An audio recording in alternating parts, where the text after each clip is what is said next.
Hello, everybody. Welcome to LettermenRow.com. I am Jeremy Birmingham. This is a Buyer's Auto Rapid Reaction, and today we are rapidly reacting to another edition in the Ohio State class of 2022. I am joined by Austin Ward and Spencer Holbrook as we talk stuff about rapidly reacting.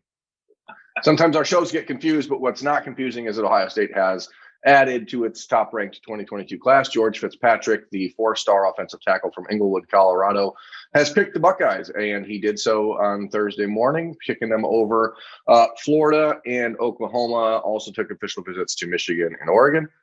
Guys, I mean, we've talked about it all month. We sort of knew there was going to be a slow burn here when all the official visits and all the visitors came through campus in June. And now that that month is over, a lot of kids are getting home and taking an opportunity to sit down with their parents and figure out exactly what the right fit for them is. And the offensive line is one of these positions that people are going to look at and go, what are the Buckeyes going to do? Because as I've said for the last few weeks, they're only looking to take three. Now they've got two. Spencer, I'll start with you. You watch George Fitzpatrick's tape. What do you see? I see a guy who can pull from the tackle spot. They run this play where he pulls to the outside and blocks a cornerback, and he does it really violently. He's good in run blocking. He finishes blocks really well. He kind of looks like a guard when you watch him finish blocks. The way he takes guys to the ground looks kind of the way that Ohio State likes to have its guards play. But he's an athletic guy who can show a lot of power, and I think Ohio State got a really good offensive lineman. Yeah, it's a kid that as a tackle at Cherry Creek High School in Colorado, you look at him, and Spencer, I think you're right. It does look like he's playing more of like a run offense, a run style offense. But the Buckeyes really like what they see in him, footwork wise, technique wise, and pass protection. They just don't do it a whole lot. But you can tell he's a kid that's going to need to get a little bit stronger in the midsection and get a little more in the weight room. But Austin, Ohio State has a guy that's pretty good at developing those guys, right?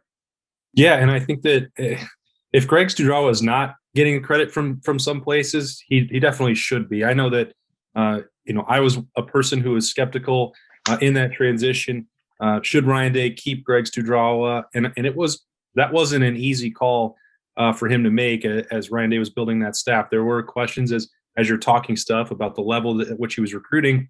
But from my perspective, the development was always there with the talent that was on hand. What he did, turning these guys from guards to centers, winning a couple Remington trophies, the draft picks that he's put together. The guy knows how to work with offensive linemen. So if he needed maybe a wake-up moment, and I've had this conversation with Greg Studrawa several times, like, okay, he knew he was challenged. He knew he was under pressure. He maybe got a second chance or a mulligan. And he's really, I think, you two can speak to this maybe better than I have, thrown himself into recruiting more. I don't know that he's still the best or even a top, 3 recruiter on this staff because it's loaded with them. But you also know, Berm, when I'm reading your analysis about this recruitment, well, it's Colorado, so that means Tony Alford is involved. You see Kevin Wilson being involved when that's, maybe in Indiana when DeJuan Jones was recruited. It's a team effort, Ryan Day with Paris Johnson. So he doesn't have to do it all by himself because so much of his work, once guys get there, is proven. And I think that that's winning out with some of these 4 and 5 stars now. Yeah, one of the biggest knocks on Studrawa has been that he's been incapable, or not incapable, but just hasn't yet really won a big-time national battle when it comes to recruiting an offensive tackle, especially kids that don't have Ohio State ties. So you have Paris Johnson, sure. You have Donovan Jackson, sure, but he's an Ohio kid. He's got Ohio roots. So, when you look at a guy like George Fitzpatrick, today's newest commitment, he may not move the dial a whole lot because his national ranking is like number 26 or something like that at his position. But Ohio no. Yeah, I know. So they see George Fitzpatrick and they see a player in the mold of Jamarco Jones. And if you're Ohio State fan, you really should be wanting more Jamarco Joneses. So that's the thing. Like, there's just not always a bunch of those top, those 5-star tackles that are out there, all of them that just grow on trees. They're all over the country. You can just go out and pick one whenever you want. That's just not the way it works.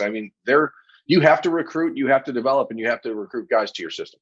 But think about, Berm, the way that we talk about Thayer Munford now, and it's almost like his recruitment has vanished from memory.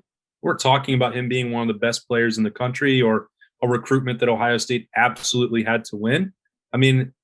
He was a developmental player.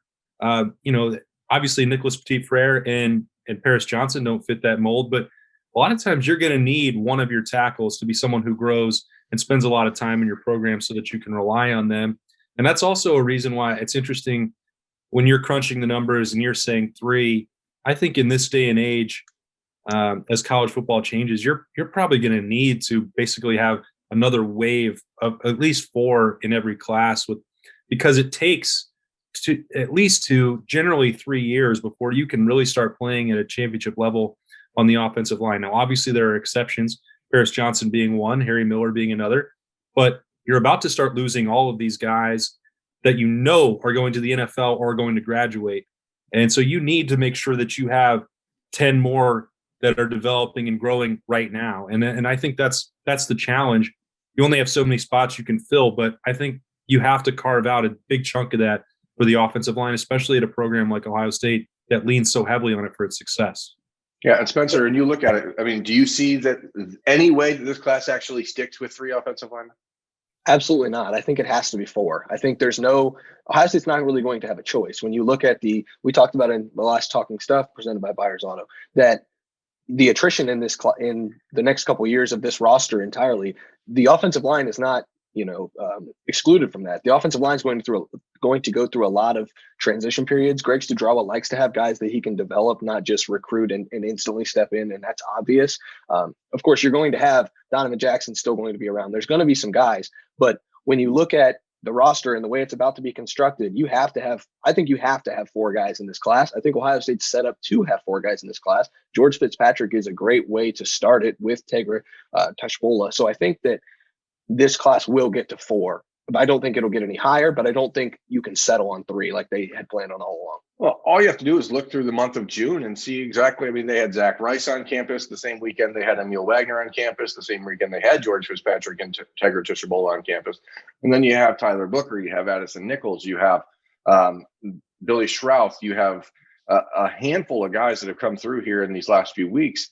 And then you have in my opinion, the 2 that are most likely to still be a part of this class, and we'll get there as it comes, down the pike here in these next few weeks. But Cam Dewberry from Atascocita High School in Humble, Texas, not Humble, everyone, it's a silent H, and Ernest Green out there at St. John Bosco in Bellflower, California. I think those are the top 2 guys on the list of, like, if you had to make a metric of who was the most likely, but who was also the one that they wanted the most, I think those guys would hit it, in that sweet spot.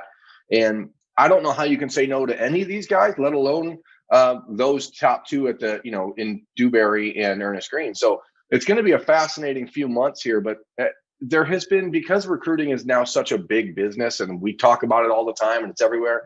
I think sometimes, to Austin's point, we get so caught up in whether or not you're recruiting good players that people forget if you're developing players into good players. And that, to me, I mean, that is still the job of a coach, right? Well, I mean, let's take it even further. Who did we talk about the most during spring practice? We saw Josh Fryer out there, and maybe his recruiting profile is a little bit more elevated compared to the other example I used with Munford. But the point is, Greg Studrawa, when he's getting his hands on these guys, he is turning them into productive players. He did that in a rapid. Like DeJuan Jones is a perfect example of that, even though he's not been in the starting lineup. And it feels like he's been here forever waiting for his chance. Well, it was supposed to take him 3-4 years before he could even think about playing.